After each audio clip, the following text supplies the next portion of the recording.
Hello മക്കളെ, welcome back to Xylem learning. Faisal സാറാണ്. തീർച്ചയായിട്ടും അമീൻ സാർ തന്നെയാണ്. മക്കളെ, നാളെ നിങ്ങൾ എക്സാം ഹാളിലേക്ക് കയറാൻ വേണ്ടി പോകുന്നതിന് മുന്നേ കുറച്ച് കാര്യങ്ങൾ നിങ്ങളെ വളരെ പ്രധാനപ്പെട്ട, നിങ്ങളെല്ലാം ഭയങ്കരമായിട്ട് കാത്തു നിൽക്കുന്ന കുറച്ച് കാര്യങ്ങളാണ് പറയാനുള്ളത്. പ്രഡിക്ഷൻ. തീർച്ചയായിട്ടും മക്കളെ, പ്രഡിക്ഷൻ നല്ലതാണെന്ന് ഒരുപാട് ആൾക്കാർ ചോദിക്കാറുണ്ട്. പ്രഡിക്ഷൻ നല്ലത് തന്നെയാണ്. അത് നിങ്ങൾ എല്ലാം പഠിച്ചു കഴിഞ്ഞിട്ട് നിങ്ങൾ എന്താണ് സാർമാർ ഇപ്പൊ നിങ്ങൾ ആലോചിക്കുക, പ്രഡിക്ഷൻ എന്നൊരു സാർ പറഞ്ഞെങ്കിൽ അത് നിർബന്ധമായിട്ട് പഠിക്കേണ്ട കാര്യമാണ്. അതെങ്കിലും പഠിച്ചിട്ട് പോകണം. ഒഴിവാക്കാൻ പാടില്ലാത്ത കാര്യങ്ങൾ ഏതാണെന്ന് പറഞ്ഞു തരലാണ് ഈ പ്രഡിക്ഷൻ എന്ന് പറയുന്നത്. അപ്പൊ അതുകൊണ്ട് ചില കാര്യങ്ങൾ കൊണ്ടായത് തന്നെയാണ് നല്ലതായിട്ടുള്ള കാര്യമാണ്. സാർ, നമുക്ക് ആദ്യം ജോഗ്രഫിയുടെ ചെയ്താലോ? ജോഗ്രഫിയിൽ നമ്മുടെ ഒന്നാമത്തെ ചാപ്റ്റർ അല്ല, നിങ്ങൾ എല്ലാവരും തമ്പ് കണ്ടുവന്ന പോലെ ജോഗ്രഫിയിൽ ഓരോ ചാപ്റ്റർ എന്ത് വരും എന്ന് കൃത്യമായിട്ട് പറയാൻ വേണ്ടി പോവാണ്. നോക്കാം ഏതാണ് വരാൻ വേണ്ടി പോകുന്നത് കൃത്യമായിട്ട് നമ്മൾ നോക്കാം. യെസ്, നമ്മുടെ ഇത്രയും കാര്യങ്ങളാണ് ജോഗ്രഫിയിലെ ഫസ്റ്റ് ചാപ്റ്റർ. ഇവിടുന്ന് നമുക്ക് ആക്ച്വലി ഉള്ളത് 8 മാർക്കിന്റെ ചോദ്യമാണ്. ഒരു 5 മാർക്കിന്റെ എസ്സേയും അതുപോലെ തന്നെ ഒരു 3 മാർക്കിന്റെ ക്വസ്റ്റ്യനും ആയിരിക്കും ഉണ്ടായിരിക്കുക. അതുകൊണ്ട് തന്നെ ഇവിടെ നിന്ന് ഈ പ്രാവശ്യം വരാൻ സാധ്യതയുള്ളത് വേണേ അമീൻ സാർ എന്ന് പറയാം. എനിക്കൊന്ന് പറയാം. എന്റെ ഇതിൽ ഏത് കളർ എടുക്കാം? മഞ്ഞെടുക്കാം. ഏത് വരും എന്നാണ് മക്കളെ നിങ്ങൾ വെറുതെ പ്രെഡിക്ട് ചെയ്തിട്ടുള്ളൂ കേട്ടോ. നിങ്ങളും കമന്റ് ബോക്സിൽ എന്ത് ചെയ്യുക, നിങ്ങൾ ഏതൊക്കെ വരും, നിങ്ങളൊരു പ്രഡിക്ഷൻ നടക്കട്ടെ കേട്ടോ.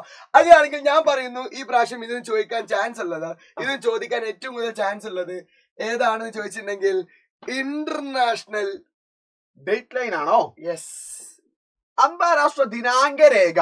അപ്പൊ ഇന്റർനാഷണൽ ഡേറ്റ് ലൈൻ എന്താണ്? ചിലപ്പോൾ ഒരു 3 മാർക്കിന്റെ ക്വസ്റ്റ്യൻ ചോദിക്കാൻ സാധ്യതയുള്ളതാണ്. ഞാൻ പറയുന്നു ഏറ്റവും കൂടുതൽ സാധ്യതയുള്ള ഒരു 5 മാർക്കിന്റെ എസ്സേ ക്വസ്റ്റ്യൻ ആയിട്ട് വരാൻ സാധ്യതയുള്ളത് ഈ പ്രാവശ്യം ഇക്വിനോക്സിസ്, സമ്മർ സോൾസ്റ്റേസ്, വിന്റർ സോൾസ്റ്റേസ് ആണ്. 2025 ഈ ചോദ്യം വരും എന്നാണ് ഏറ്റവും കൂടുതൽ സാധ്യതയുള്ളത്. കാരണം മറ്റൊന്നുകൊണ്ടും അല്ല മക്കളെ, ഗ്രീൻവിച്ച് ലൈനും സ്റ്റാൻഡേർഡ് മെറിഡിയനും എന്ത് ചെയ്തു ഈ പ്രാവശ്യത്തെ മോഡൽ എക്സാമിന് ക്വസ്റ്റ്യൻ ചോദിച്ചിട്ടുണ്ട്. അപ്പൊ അതുകൊണ്ട് തന്നെ ഏറ്റവും കൂടുതൽ സാധ്യതയുള്ള ഇതാണ്. 3 മാർക്കിന് മേ ബി എന്ത് ചെയ്യും, ഉത്തരായനം ദക്ഷിണായനം 3 മാർക്ക്. ഈ കാര്യങ്ങൾ ഇവിടെ തന്നിരിക്കുന്ന കാര്യങ്ങൾ കൃത്യമായിട്ട് പഠിച്ചിട്ടുണ്ടെങ്കിൽ മക്കൾ എന്ത് ചെയ്യുക, ഒന്ന് പോകാൻ ശ്രമിക്കുക. അങ്ങനെയാണെങ്കിൽ രണ്ടാമത്തെ chapter in search of the source of wind, same അതിനോട് തന്നെയാണ് നമ്മൾ ഓപ്ഷണൽ ആയിട്ട് വരുന്ന ചാപ്റ്റർ ആണ്. പക്ഷെ എന്നിരുന്നാലും നമ്മൾ അറിഞ്ഞു വെക്കണല്ലോ അതിൽ നിന്ന് വരുന്ന ഭാഗം ഏതായിരിക്കും എന്നുള്ളത്. ഇവിടുത്തെ ഏറ്റവും കൂടുതൽ സാധ്യതയുള്ളത് മിക്കവാറും വരാറുള്ളത് 2 എസ്സേയിൽ വരാറുള്ളത്. നോർമലി ഒന്ന് global pressure belt, 2 planetary wind ആണ് നോർമലി എസ്സേയിൽ വരാറുള്ളത്. ഏത് പ്രാവശ്യം ഗ്ലോബൽ പ്രഷർ ബെൽറ്റ് വരാം. SLC 2025 ഗ്ലോബൽ പ്രഷർ ബെൽറ്റ് വരാം. ഞാൻ അങ്ങനെയാണെങ്കിൽ പറയുന്നു പ്ലാനറ്ററി വിൻഡ് വരാൻ ചാൻസ് ഉണ്ട്. ഇത് മർദ്ദമേഖല കുഴപ്പമില്ല. മർദ്ദമേഖല നമ്മൾ പ്ലാനറ്ററി വിൻഡുകൾ എന്ത് ചെയ്യാൻ വരാൻ സാധ്യതയുണ്ട്. അതിലെ പ്ലാനറ്ററി വിൻഡ് എല്ലാം 2 വരാനുള്ളത്. അല്ല, നമുക്ക് നോക്കാലോ ഏതാണെന്നുള്ള സെറ്റാണ്. പക്ഷെ ഇതെന്താ അറിയോ, ഈ കാര്യങ്ങൾ കൃത്യമായിട്ട് പഠിക്കണം, ഒരിക്കലും ഒഴിവാക്കാൻ പാടില്ല എന്നുള്ളതിന് വേണ്ടിയിട്ടാണ് ഈ പറഞ്ഞത്. ഏകാലിന് പോരി ഇത് മാത്രം വെച്ചിട്ടാണ് പഠിപ്പിക്കുന്നത്. ഏകാലിന് മെഗാ മാരത്തോണ്ട് ഇത് വെച്ചിട്ട് പക്കാ പ്രേക്ഷൻ ഇന്നലെ പറയുന്നതാണ്, പക്കാ പ്രേക്ഷൻ വെച്ചിട്ടാണ് നമ്മൾ വരുന്നത്. സോ സെറ്റാക്കി നമുക്ക് എന്ത് ചെയ്യണം, മാറ്റണം. അങ്ങനെയാണെങ്കിൽ മൂന്നാമത്തെ chapter human resource development in India, മാനവവിശേഷ വികസനം ഇന്ത്യയിൽ എന്ന് പറയുന്ന ചാപ്റ്ററിന് പരീക്ഷയ്ക്ക് ശരിക്കും 8 മാർക്കിന് ചോദ്യമുണ്ട്. എന്ന് വെച്ചാൽ 4 മാർക്കിന്റെ 2 ചോദ്യങ്ങൾ വരുന്ന ചാപ്റ്റർ ആണ്. 2 ചോദ്യങ്ങൾ 4 മാർക്കിന്റെ 2 ചോദ്യങ്ങളായിരിക്കും ഈ ചാപ്റ്ററിന് ചെയ്യാറുള്ളത് വരാറുള്ളത്. അതുകൊണ്ട് തന്നെ ഇതിൽ നമ്മൾ ക്വാളിറ്റേറ്റീവ് ഫീച്ചേഴ്സ് ശ്രദ്ധിക്കണം. അതില് പ്രധാനമായിട്ടും എഡ്യൂക്കേഷൻ നന്നായിട്ട് പഠിച്ചിട്ട് പോയിക്കോ. ഈ പ്രാവശ്യം എഡ്യൂക്കേഷന്റെ ഭാഗത്ത് നിന്ന് ക്വസ്റ്റ്യൻ ഉണ്ടായിരുന്നു, മക്കൾ എല്ലാവരും എഴുതിയിട്ടുണ്ടായിരുന്നു. പക്ഷെ അതിൽ ICDS integrated child development scheme, നമ്മൾ അംഗനവാടി ഉണ്ടല്ലോ, ഈ അംഗനവാടിനെ കുറിച്ചൊക്കെ ഇത് പറയുന്ന ഭാഗവും അതുപോലെ തന്നെ how education leads to national development, വിദ്യാഭ്യാസം എങ്ങനെയാണ് ദേശീയ പുരോഗതിയിലേക്ക് സഹായിക്കാൻ തുടങ്ങിയിട്ടുള്ള കാര്യം എഡ്യൂക്കേഷൻ ഒരു ചോദ്യം ഉണ്ടാവും. ഒരു ചോദ്യങ്ങൾ പറഞ്ഞോളി. Education and health. അപ്പൊ ഹെൽത്ത് ആണ്, ആരോഗ്യമാണ്. ഒന്നെങ്കിൽ എഡ്യൂക്കേഷൻ, ഞാൻ എഡ്യൂക്കേഷൻ പറഞ്ഞു, മൂപ്പര് എന്ത് പറഞ്ഞേ, ഹെൽത്ത് പറഞ്ഞേ. ഒരു 4 മാർക്കിന്റെ ചോദ്യം അല്ല, വേറൊന്ന് ചോദ്യമല്ലേ ഇവിടെ പറയുന്നുള്ളൂ, ഉത്തരം പറയാൻ പാടില്ല. ഉത്തരം ഇത് ഷോർട്ട് ആക്കിയിട്ട് ഇതില്ല, ഇതിന്ന് 2 വെച്ച് എല്ലാത്തൊന്നും 2 വെച്ചിട്ട് ഷോർട്ട് ആക്കിയിട്ട് 7 ലൈവ് ഉണ്ട്, മറക്കണ്ട. അങ്ങോട്ട് പോയിട്ട് അപ്പൊ അടുത്ത ചാപ്റ്റർ നോക്കിയാലോ? യെസ്, 4ാമത്തെ chapter landscape analysis through the map. മാപ്പിന്റെ ചാപ്റ്റർ ആണ്, ഭൂപടങ്ങളുടെ ചാപ്റ്റർ ആണ്. ഇതിന് ഏത് വരും എന്നുള്ള 4 മാർക്കിന് ഒരൊറ്റ ചോദ്യമാണുള്ളത്. നിങ്ങൾക്കൊന്ന് ഗസ് അടിച്ചോളൂ. ആദ്യം ഗ്രിഡ് റെഫറൻസ് ചോദിക്കാൻ ചാൻസ് ഉണ്ട്. സാർ ഗ്രിഡ് റെഫറൻസ് പറയുകയാണെങ്കിൽ ഞാൻ ആദ്യം പറയാൻ വിചാരിച്ചത് ഗ്രിഡ് റെഫറൻസ് ആയിരുന്നു. പക്ഷെ സാർ അത് പറഞ്ഞുകൊണ്ട് മാത്രമായിട്ട് ഞാൻ എന്ത് ചെയ്യുന്നു, യൂസസ് ഓഫ് ടോപ്പോഗ്രഫിക്കൽ മാപ്പ്, ധരാതലീയ ഭൂപടങ്ങളുടെ ഉപയോഗങ്ങൾ എന്ത് ചെയ്യുന്നു.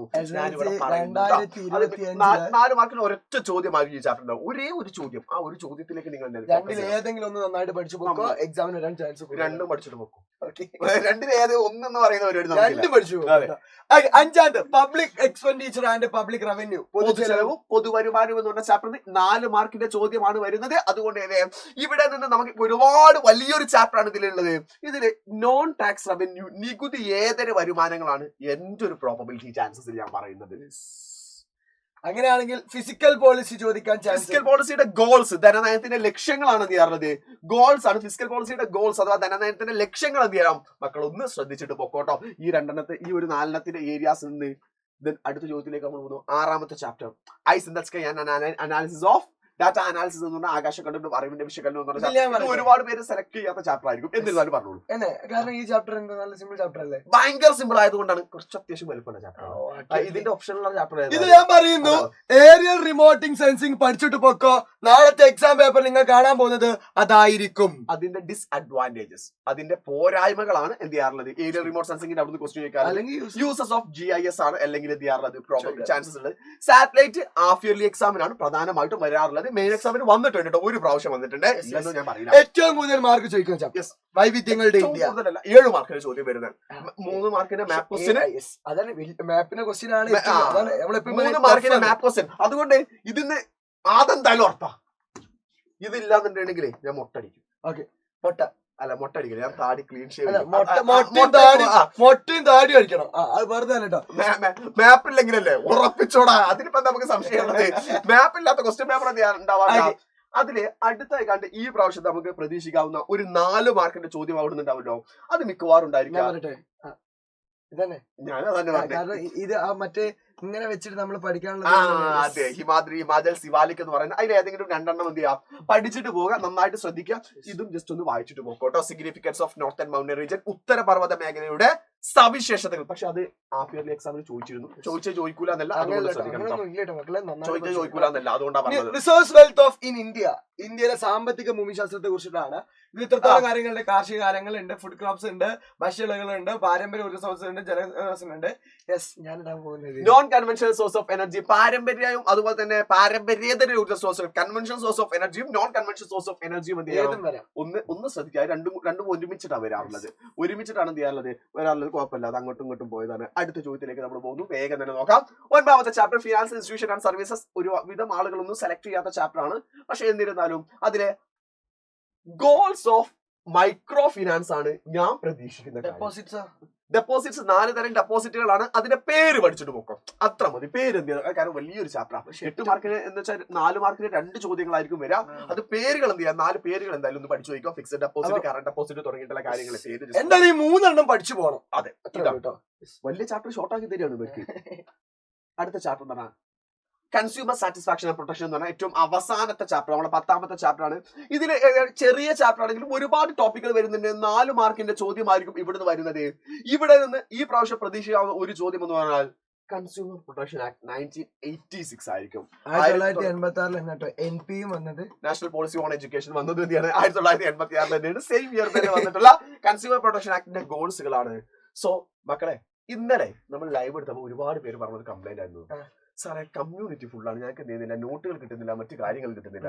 അവർക്ക് വേണ്ടിയിട്ടുള്ള സൊല്യൂഷനും കൂടെ നമ്മൾ ഇവിടെ എന്ത് ചെയ്തിട്ടുണ്ട്, കൊടുത്തിട്ടുണ്ട്. തീർച്ചയായിട്ടും ഇതിൽ വാട്സ്ആപ്പ് ഒന്ന് സ്ക്രീൻഷോട്ട് എടുക്കുക, അല്ലെങ്കിൽ ഒന്ന് ഇതാക്കി QR കോഡ് സ്കാൻ ചെയ്താൽ വാട്സ്ആപ്പ് ചാനൽ എത്തും. എന്ന് വെച്ചിട്ടുണ്ടെങ്കിൽ നിങ്ങൾക്ക് ലൈവ് കഴിഞ്ഞാൽ പോലും ഞങ്ങൾ ആക്റ്റീവ് ആവുന്നത് വാട്സ്ആപ്പ് ചാനലാണ്. ചിലപ്പോൾ അതിൽ ഞങ്ങൾ രാവിലെ ഒക്കെ പറയും ഇന്നത് വരാൻ ചാൻസ് ഉണ്ട്, ഇന്നതാണ്, അതിന് പഠിക്കുന്ന ഷോർട്ട് നോട്ടുകളും കാര്യങ്ങളും എല്ലാം നമ്മൾ എന്ത് ചെയ്യാറുണ്ട്, വാട്സ്ആപ്പ് ചാനൽ ഇടാറുണ്ട്. ആരെങ്കിലും ഈ ചാനൽ ജോയിൻ ചെയ്യാത്തവരുണ്ടെങ്കിൽ വേഗം തന്നെ ജോയിൻ ചെയ്യുക. നമുക്ക് അടിപൊളിയാക്കുക, സെറ്റ് ആക്കിയിട്ട് മാറ്റാം. അപ്പം അടിപൊളിയാക്കുക മക്കളെ. പ്രഡിക്ഷൻ എന്ന് പറഞ്ഞിരിക്കുന്നത് നിങ്ങൾ ഇതെങ്കിലും പഠിച്ചിട്ട് പോകണം. ഇത് നിർബന്ധമായിട്ട്. ശരിക്കും പ്രഡിക്ഷൻ എന്ന് പറഞ്ഞ വാക്ക് നമ്മൾ ഉപയോഗിക്കുന്നത് പോലെ ഞാനൊക്കെ ആഗ്രഹിക്കുന്ന എന്തിനറിയോ, ഈ പ്രഡിക്ഷൻ കേട്ടാലെങ്കിലും അത് ഒരിക്കലും ഒഴിവാക്കാൻ പാടില്ല. ചില കുട്ടികൾ എന്ത് ചെയ്യണം, എനിക്ക് ആ ഏരിയ ടഫാണെന്ന് പറഞ്ഞാൽ ഒഴിവാക്കിയിട്ടാവും. അങ്ങനെ ഒഴിവാക്കരുത് എന്ന് നിർബന്ധമായിട്ട് പറയുന്നതായിട്ടാണ് നിങ്ങൾ എന്ത് ചെയ്യേണ്ടത്, കൺസിഡർ ചെയ്യേണ്ടത്. നമ്മുടെ ചാപ്റ്റേഴ്സുകളൊക്കെ അടിപൊളിയായിട്ട് പഠിക്കുന്നതാണ്. ബാക്കിയുള്ള ഭാഗങ്ങൾ ഇന്ന് നമ്മൾ 7:15 മറക്കണ്ട. അങ്ങോട്ടേക്ക് പോയി സെറ്റ് ആക്കി മാറ്റണം. സോ 7:15 വെച്ച് കാണാം.